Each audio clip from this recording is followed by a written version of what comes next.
Nearbound at Work. This is Ooh. like the European vacation edition because everyone.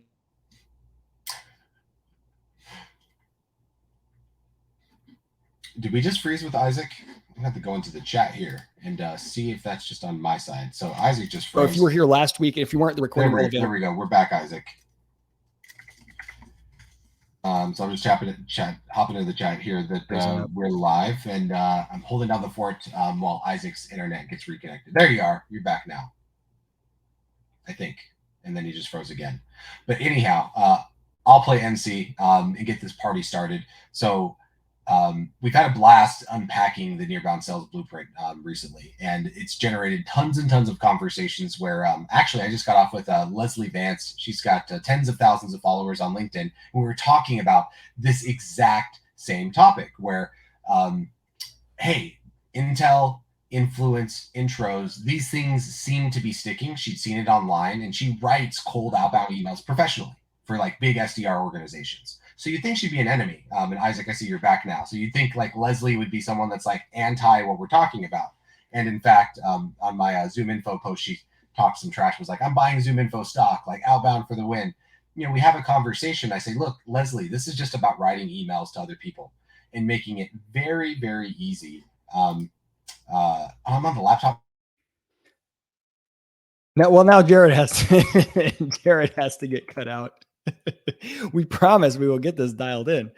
I missed how he was taking that story, but just briefly, part one of this 3-part series on how to leverage intel from partners in your nearbound sales play is available. Recording's available. We've got it on YouTube as well. And today we're going to dive into play number 2, influence.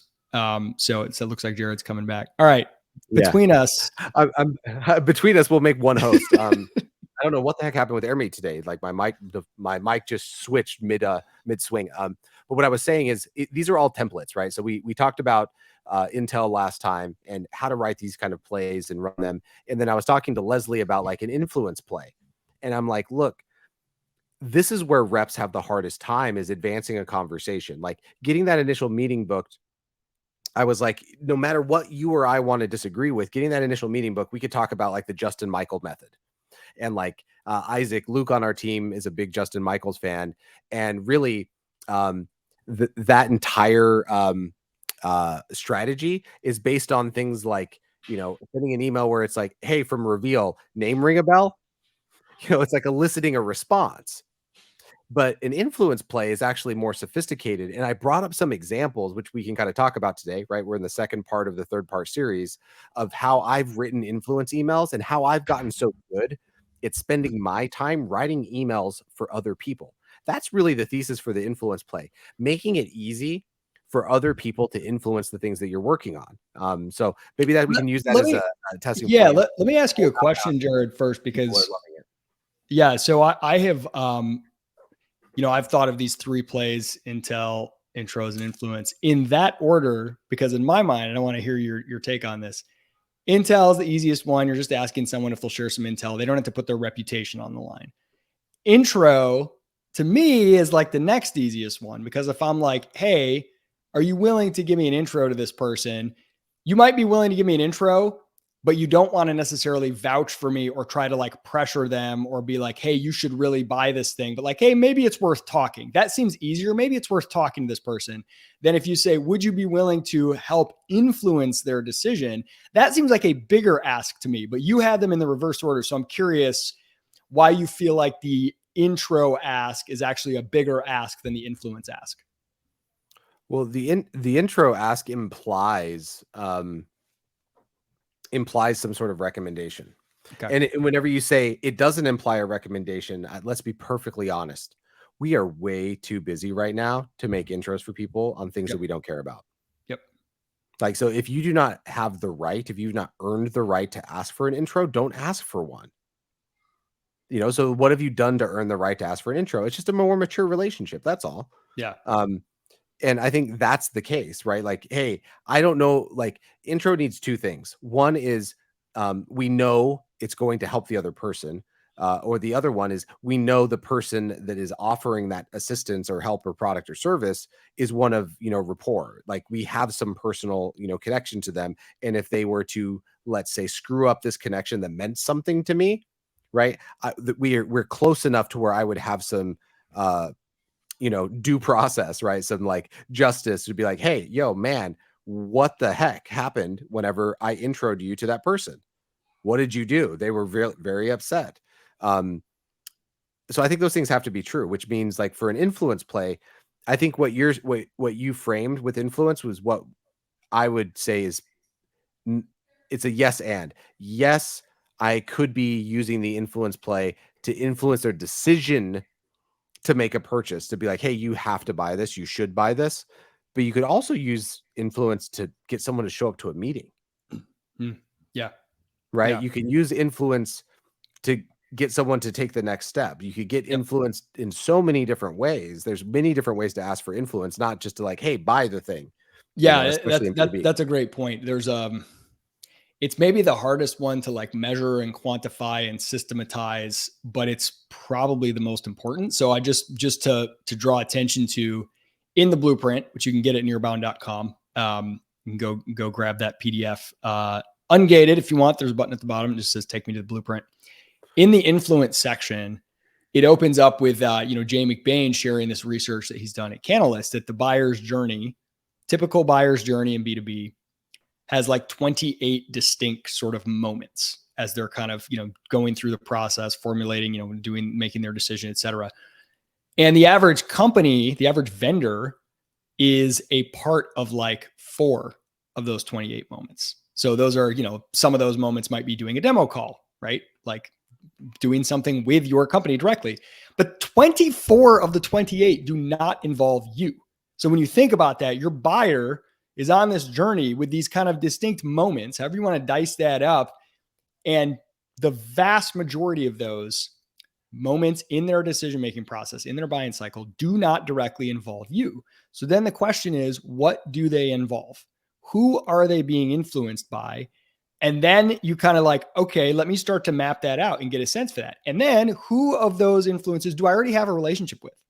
And can I figure out how to tap into them so that when that step is happening, right, there's something good going on from, from the person that I'm partnering with? Or who should I know? Who am I not working with yet that is a big influence in that process? And when you think of it that way, like surrounding, this is really the surround component, like really surrounding that buyer. And it comes in so many ways that feel so indirect, but are so powerful. So like, I'll tell you, when I was raising venture capital for a previous company, one of my investors reached out to Jared actually, because he had been a customer of the company before that I had run. And he asked for some customers he could talk to. And what's so cool is like, this is the result of a long period of time, but Jared and I kept in touch just enough, right? To where like, I felt really confident, even though I hadn't talked to him in a while. And Jared on that call, now I could have reached out to him beforehand. I don't think I did, and said, hey, one of my investors might be calling you. Actually, I might have, I don't remember. Yeah, you did. You got permission. That's good. It's good that I reached out ahead of time, because I didn't want to pretend that I did if I hadn't, and then you call me on it right here. But Jared, when the investor got off that call, I'm pretty sure you did not tell him, invest in this company, like put all your money in this company, but you did just tell him things you knew to be true about me and about my previous company. And he walked away. Like, I've never felt more, I probably could have asked him for a bigger check. He called me back after talking to you, and he was like, first, we need to hire this guy. I'm like, I'm trying. But he was so hyped up. And I didn't go to you and say like, and you think about how dumb this is if you ever raise money. If I went to you and said, hey, Jared, would you please tell this investor to invest in us? He's going to call you. Tell him that he should give us money, right? Like, that's a really ham-fisted way to try to get influence on the deal. But I did let you know he was going to be calling, and just gave you a heads up and trusted that I had already built a deposit with you. And you just talked to him. That's all, right? You just talked to him. And so like, it's weird because it feels indirect. You're not always making that hard ask the way that you are in other types of sales situations, but there's just like, there's a lot there. So how do we go from Hey, influence, everything's influence. There's 28 moments on the journey. Everybody's influencing everybody. Like, well, what does that mean? How do I turn that into actual plays as a salesperson? Well, I think this is how, omnipresent influence is. It's everywhere.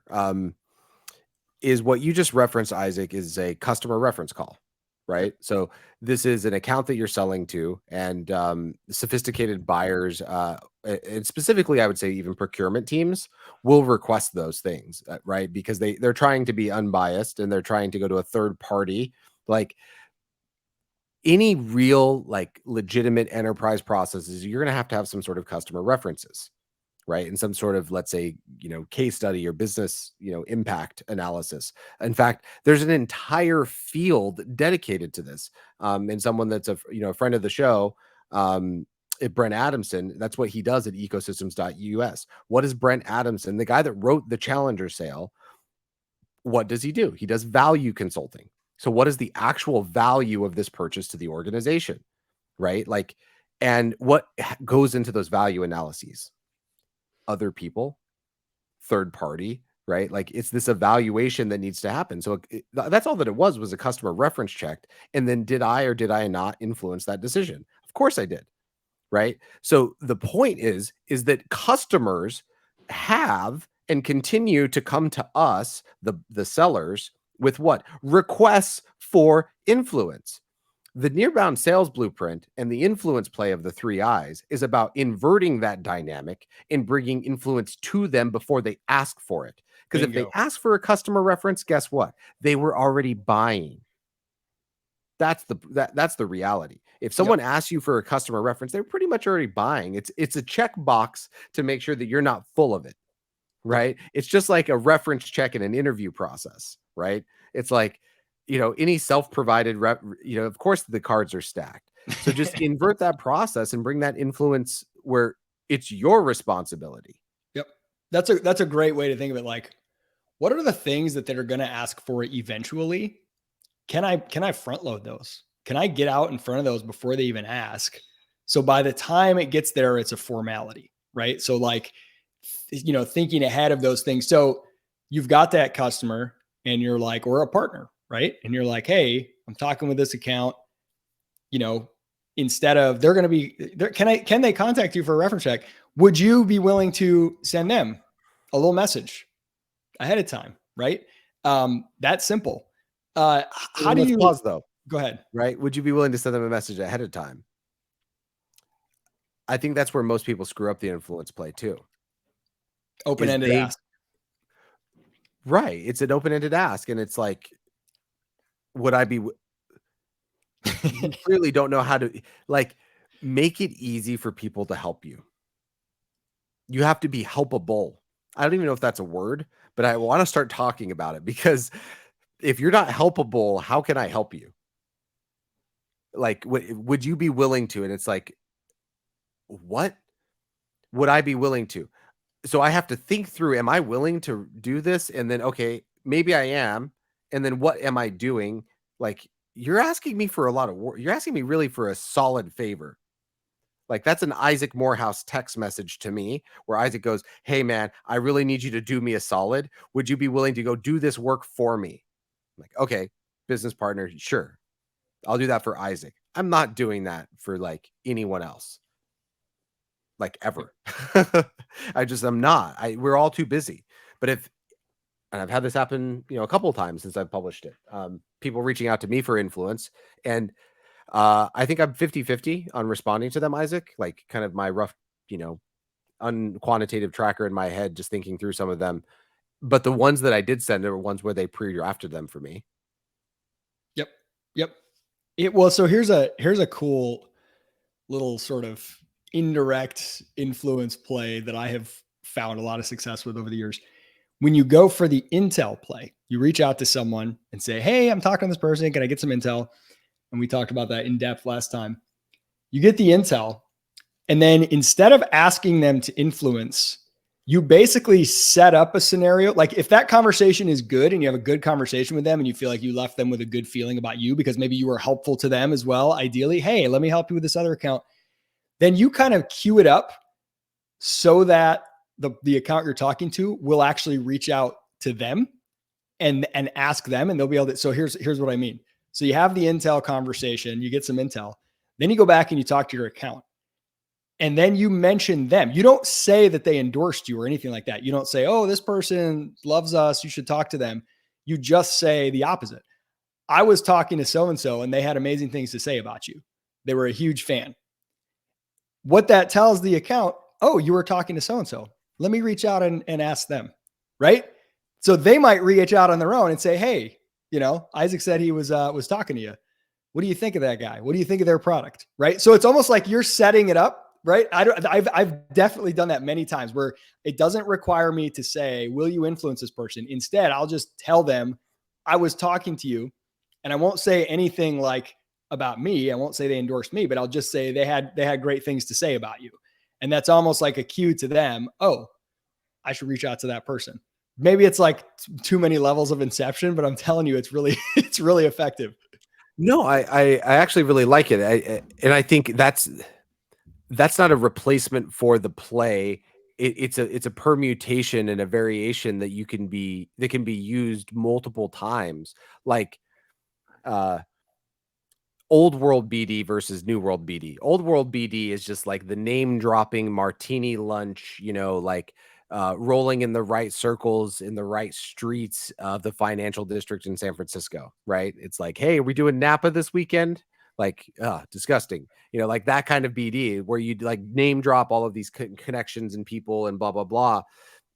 There's that level. And then there's the, hey, I talk about my product and the business challenges and the pain. And there's definitely something in between. And that's what we're trying to get to here is like those old world BD people that are name droppy and like, hey, yeah, I just had a conversation with such and such. Like, who are the new versions of those? Like a Jill Rowley. Because like the way that she'll name drop a lot of people in a conversation, but it's always contextual and it's always relevant and it's always recent, right? Like it's always relevant to that conversation. And there's been so many of those where it's happened with Jill that it has incepted a conversation. Yep. I mean, they've been on our podcast. Yep.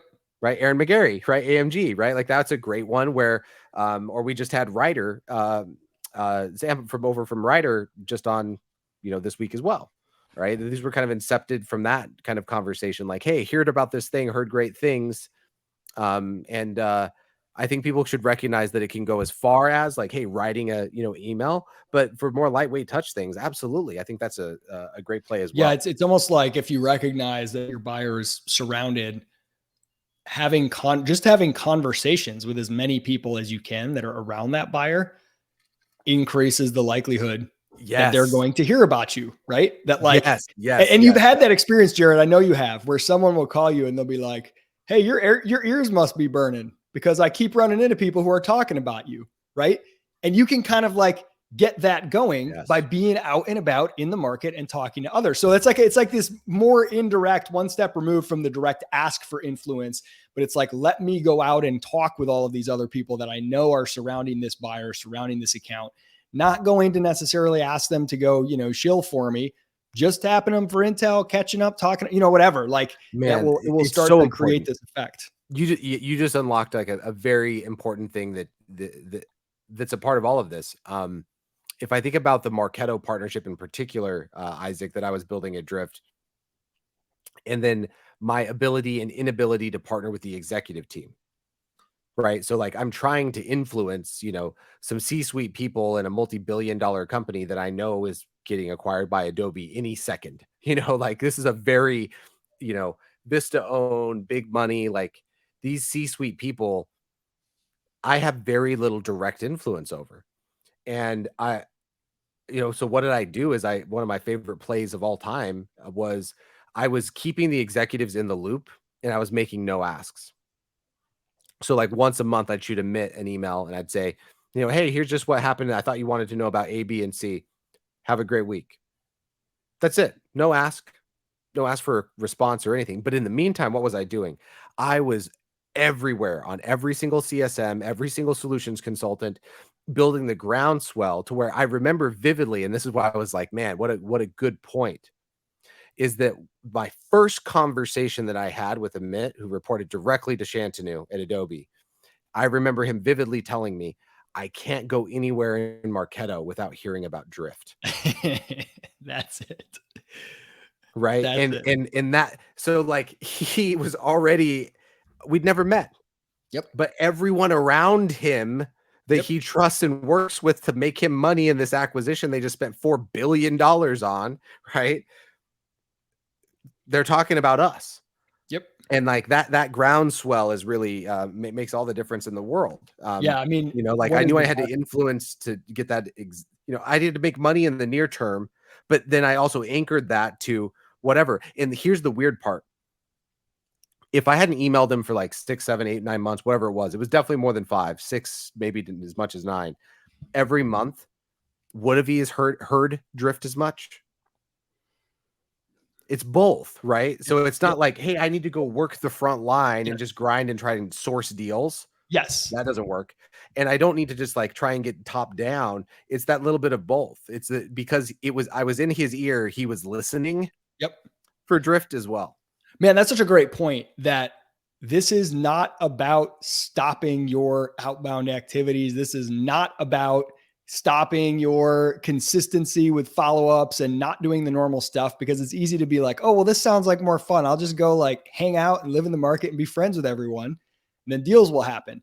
You have to do both. If you're just emailing cold all the time and you're hoping, let me get to somebody directly with no prior introduction, they're going to take a call, I'm going to convince them on the call to buy, we're good to go, you're not going to win. But if you are ignoring that component, someone has to be driving things. Someone has to be continuing to be repeating those processes, be persistent. In addition to this kind of harder to measure influence thing, that's where you get the best marriage. I used to tell people on the job hunt, like, look, go find everybody else that works at the company other than the person your hiring manager. Get to know them, connect to them on social media, ask them questions about the job, ask them, send them a video that you made, send a video pitch to the person you're hiring. But guess what? Also go fill out the application. Because then you get to say, oh, my application's already in the mix with HR, right? Do the official thing that like everybody else is doing. If you just do that, you'll never get hired. But don't ignore that component as well, because that's an important part. And I think in the sales process, it's very similar. Like, run these nearbound plays, but don't throw out all the other typical kind of stuff that you're doing as well, because that's where they work in tandem. When you get on that call, like, what's the best sales call in the world? You get on the call and the person on the other end says, all right, we got to talk about your product, because everywhere I go, everyone won't stop telling me, I keep hearing about you. I keep hearing about all this, right? Like, they're already queued up and they're basically like, I'm already ready because I've heard from so many people. Trying to make that happen is huge. But if you just, they could hear from a bunch of people, but then still never book a meeting. But if they're hearing from a bunch of people and they get that email in their inbox the 3rd time, the 5th time, whatever, they're like, okay, fine. I have to do this now. I've got to get on this call, because like, it's a good prompt. It's a good reminder. So I think that's just a really excellent advice overall for all the nearbound plays. Right. Like, don't throw everything else out. I think one of the things we should probably touch on, Isaac, this week is, I don't know if you want to hop back and forth through this influence kind of topic, is the kind of like the reciprocity angle too. So like, it's this, asking for influence done right can seem like a really easy thing, but then how do you go and do that, more tactically at the front line from an account executive that may have never worked with another account executive, right? Yep. Like, and some of the key principles behind that, because at the end of the day, if we're doing this right, it's not us. How easy is it for me to write it, go ask Scott Leese to, hey, Scott, can you have this connection? We're talking to blah, blah, blah, blah. Can you send him a note if I write it for you? Yeah, of course, man. Shoot, me draft it and send it. Like, I can do it. It does work. It's different. The context is fundamentally different if you're doing this from the perspective of someone you don't know, or someone that's in a different kind of position. And I think the thing that people often forget about, and they don't go the extra mile on, especially that I've discovered, like, since we've released the blueprint, less than a month ago, is they're having a difficult time trying to triangulate how they offer back support, right? How do they do it themselves? And I think one of the biggest things is, well, go one layer deeper. So if you're a partner leader and you're sitting down and you're building out that nearbound account list, and you identify, hey, we should probably run an influence play here, and then here's who to do it with. where you can potentially go above and beyond if you want to get this right, is also bringing to that conversation a couple accounts where that AE can offer the account in general, or that, hopefully more specifically the AE or the AM, whoever you're aligning to, right? Net new customer, you're probably talking to an AE, right? Multi-year renewal customer, you're talking to a CSM or an AM, right? What can you bring to that person specifically is like, hey, and by the way, looks like you have open ops here and here, I can share something with you, or need any help, maybe offer 1-for-1, right? You're asking for influence, make a specific give around influence. Yep. I bet we could drive some influence in those two accounts. Let's connect on those. And I think that's a big missing component. And I always like to, in terms of offering, is always offer like ask for one, give two, right? It's just this weird framework that like, it seems like much more than a fair trade whenever you're initiating it. Yeah. It's interesting. I can almost imagine an exercise of like literally like whiteboarding. Okay, here's my account. And then just like creating a little visual map of all the people that surround them that you're aware of, all the people, companies that influence them to your knowledge. And then kind of like, okay, for each of these, what play would make the most sense? Would it be an intel play? Would it be an influence play? And kind of like starting out with, just a broader level so that at every step you sort of know what you're doing and where you're trying to get to. Jared, as you were talking, it made me think of this is a great opportunity for sales and marketing to learn to work together. So if you are looking to influence an account and you've got a partner that has a relationship there, sometimes the give or the way to strengthen that relationship could be something like, hey, let's have you do some content together, or let's do this. We're both going to this event. Let's co-sponsor a happy hour together. And of course, as a salesperson, you're not going to offer that up without talking with your marketing team. But if you go to your marketing team and say, look, here's this, I want to influence this account. And I know that this partner of ours or this other customer of ours has a lot of influence there.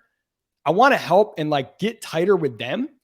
So here's a few people that I want to get really tight with and help influence this account. Would you be willing, market team, does it make sense to do any kind of joint content or anything or events with them? Because sometimes just seeing the two of you together, right? If they have a great relationship and a lot of influence with the account you're trying to get into, and they see that you're doing something together with them, and it might give them an excuse. You could be like, hey, we published an article where, we quoted you or we interviewed you for it and we did it together. You could say, hey, can you pass this along and share it with this account? Like that may be the form of influence. So like there's ways where you can parlay this into some of your content plays, even as simple as a social media post.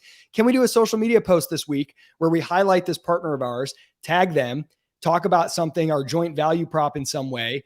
That's a give to them, makes it easier for them. They like you more. They're more willing to potentially, send that email you draft for them. Or you could be like, send this link to this thing to this account I'm trying to influence and say, oh yeah, we work with these guys all the time. In fact, we just did some marketing stuff together.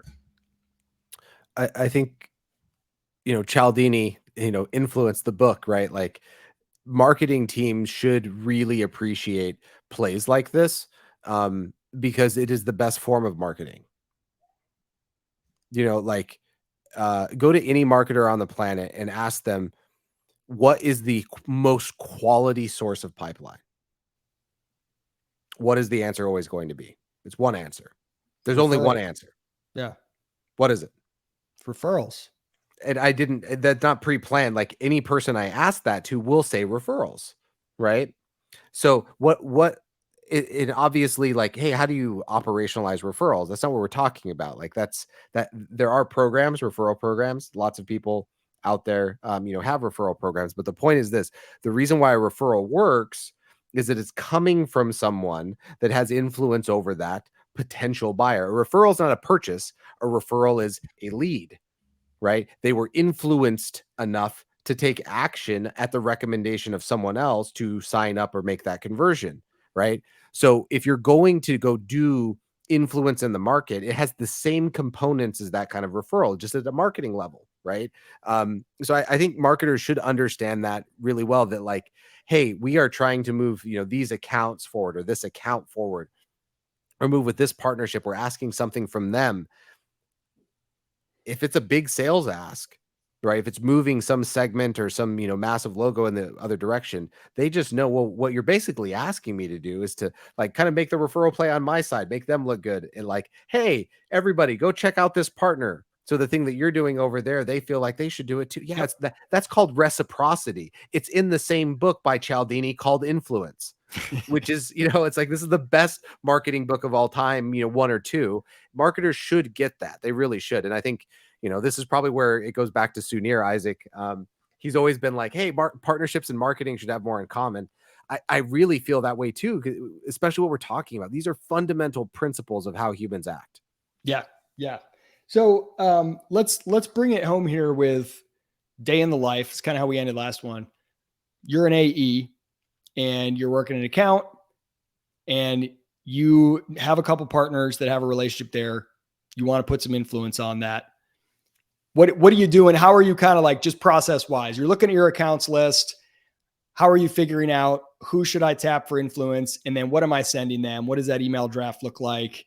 Kind of like just quickly walk me through that sequence. You're sitting there today, looking at your accounts that you're working on. What are you going to do today to run some influence plays? So this is fun. Actually, like going through and running through some of these. I've been doing this a lot. Like I don't write about this stuff to not do it. It's fun to do. So you sit down and gosh, I was just doing this yesterday with a rep, teaching them how to build their nearbound account list. And what you're going to find is that you're going to need to stick on that account for a little bit, right? You're actually going to do some research. So you're going to be like, okay, here's this account. And then here's these 7 partners that have it listed as a customer.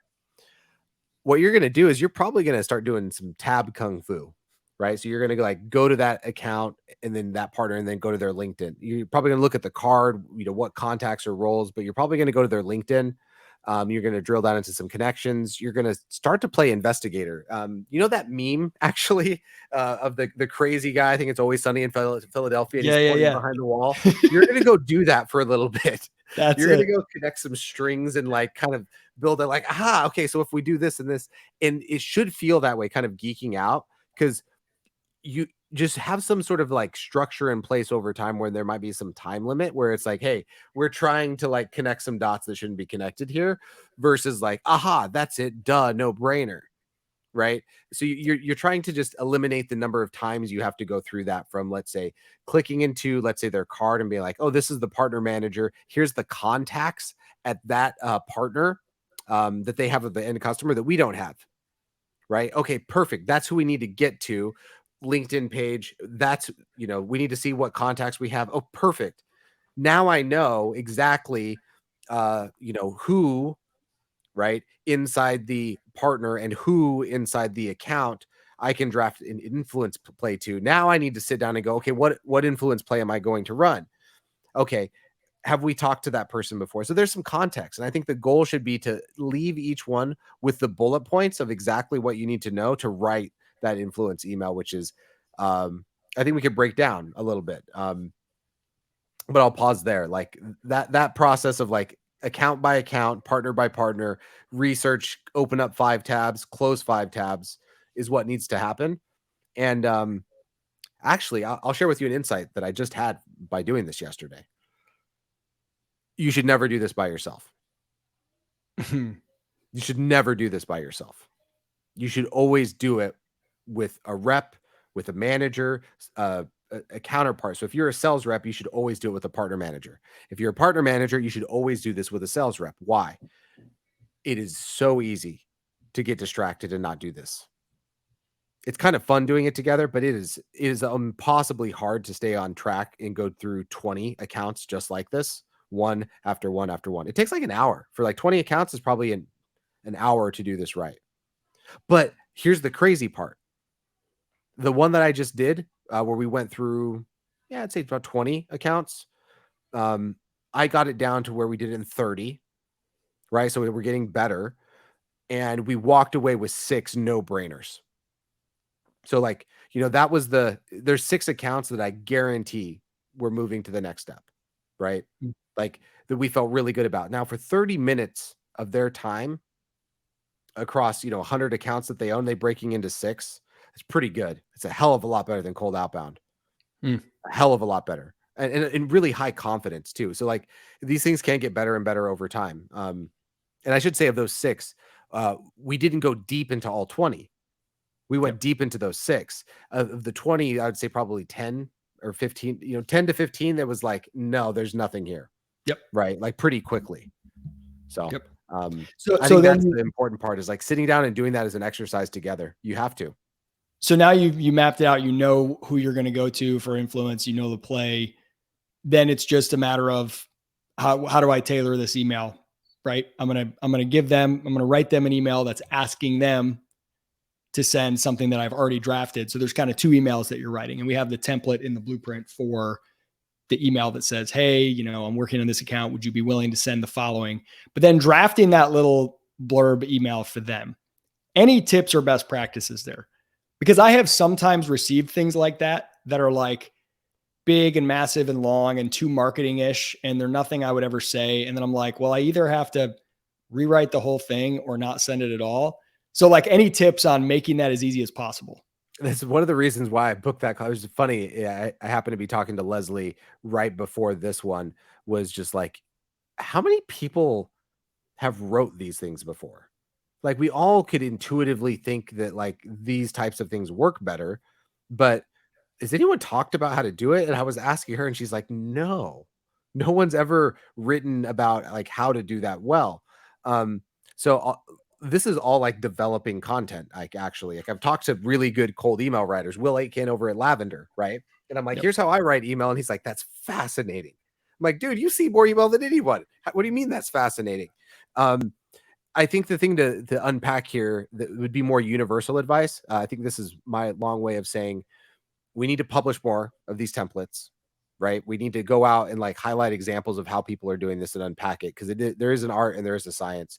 And I think my more generic advice would be something to the effect of like, here's your tactical takeaway, the content for the PS of the email that you would want someone to forward for you. Would actually be something as simple as, hey, heard you were talking to Jared over at Reveal. Good guys. Did you have any reservations? Right? Like you could replicate that multiple times. And I didn't say anything that was untrue. I didn't risk my reputation. It's like, hey, those are good guys. Any reservations?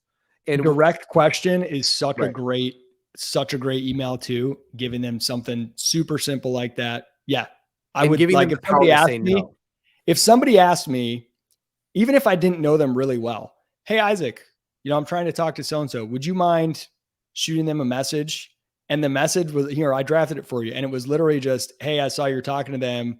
Any reservations? Like, that's so easy for me to send because I'm not staking anything. So that's like a really good one. If you don't have a lot of trust already built, in the very least, you're going to get intel, Well, and here's the other observation that I'm seeing is the more now than ever, if there's any formality whatsoever to any written communication, I just can't respond to it.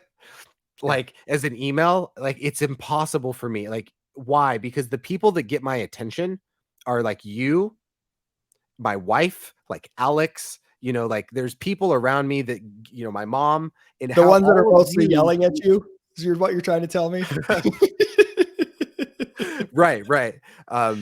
Like, I feel I need yelled at right now. I'm like on day, I don't know how long of this head cold that's driving me insane.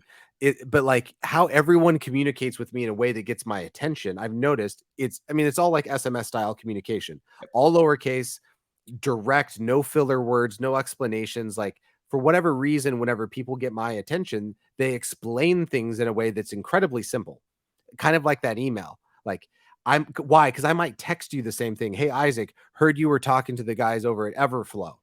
Any reservations? Good guys. That's literally what I would have said of Michael and Ed from Everflow.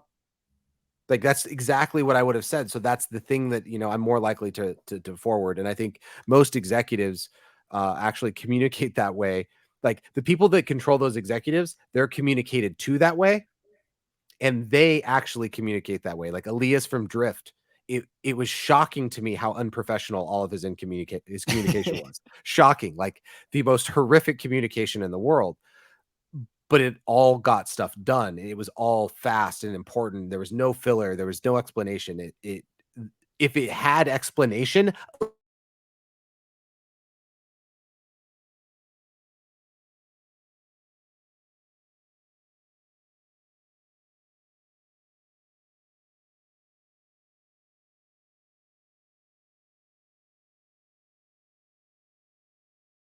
if it is the right person, all the other stuff doesn't matter almost at all. Like who the email is coming from is 95% of the work. How well formatted and what writing and what grammar and what whatever is in is 5% of the work. So like if you get the right who, the other stuff gets real simple. So strip it down, make it as simple as possible and reduce the odds. Strip it down and then you can make it more, Exactly. Like increase the odds that they will actually forward the email as much as you can. And don't worry about the impression that email gives off. I like to tell people, like, when you try to get people, 28 steps in that buyer's journey, when you try to get them from step 3 to step 28 in one chunk, you always fail. And so it's like, what is the goal of this email? It's only to get them interested in the next step. It's not to get them all the way home, right? So like, can I give you minimum viable email that will get a response or will get some level of movement going? It doesn't have to be going from 0 to 60. So like strip away all the distraction and just maximize the chances that the person will actually send that influence email that you've drafted. Jared, this has been killer. Any final thoughts? Or if you want to set up play number 3 that we're going to do next week, Wednesday at noon right here, which would be the intro play. Yes. So this one is, I like to say that Nearbound Sales is, not playing the game on hard mode. I think intro is playing the game on hard mode. In terms of the Nearbound.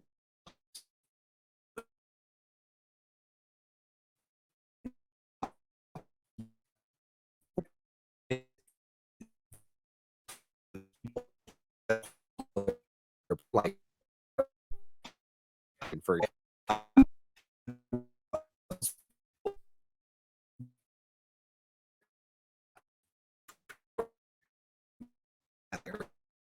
I never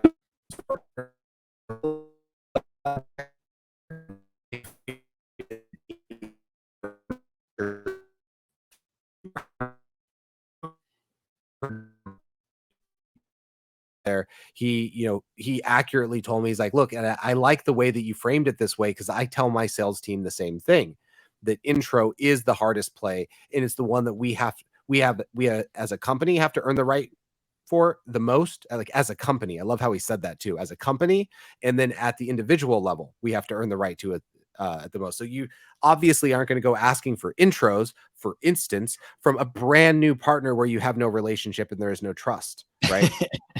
Like that's just not something to expect from assigning a net new partner. It's just not going to happen. If you think it's going to happen, you're wrong. And what you're going to find out real quick is that like that's where the challenge is with intro, is that the place is not to do it, right? Because it is the most powerful play, right? It is the most profitable one. There's the least amount of steps. It's the best. It's the best. So you really want it to work.